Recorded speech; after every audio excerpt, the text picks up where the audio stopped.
weather team you can trust. Here's meteorologist Kayla Smith.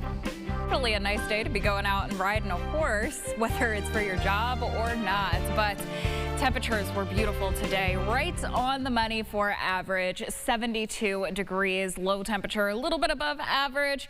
We have mostly been below average for the month of May, and that trend is going to continue in the latter half of the week.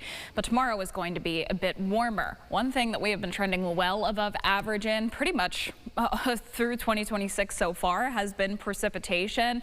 We had a lot more rain on Saturday, well over an inch recorded at the airport. Yesterday was 0.28 inches, and then we picked up another 100th of an inch this morning. So on the month for today, that goes up to 3.6, and that's about 6.5 inches above the average for this time of year. And would you believe that we have picked up almost 14 of those inches in the past couple of months, 13.57 inches for 2026 through March, April, and this point in May. For meteorological spring, it is the third wettest on record. It helps that we had the fourth wettest March and 14th wettest April on record. Well, satellite and radar is pretty clear. You're seeing some radar feedback. That could just be the upper level cloud cover that we have, those thin, light, wispy cirrus clouds. They are made of ice crystals. It could also potentially be some bird migration, though that is a little bit heavier towards the central United States right now. Also, something that's in the central United States right now is a big high pressure at the upper level surface. And what that means is there's going to be a lot of hot, dry weather in the north central United States, and it's going to be a pretty stagnant weather pattern with precipitation kind of moving around it. So here's what that pattern looks like.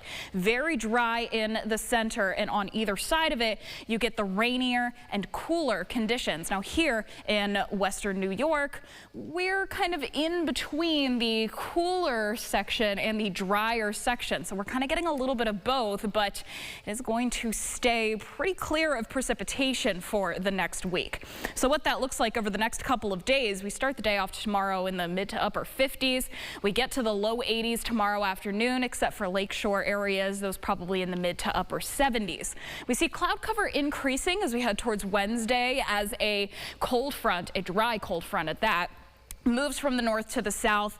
It gives us a bit of a knockback in temperatures. There's a small chance we get a stray shower or thunderstorm along it, but I think the vast majority of us are staying dry during that.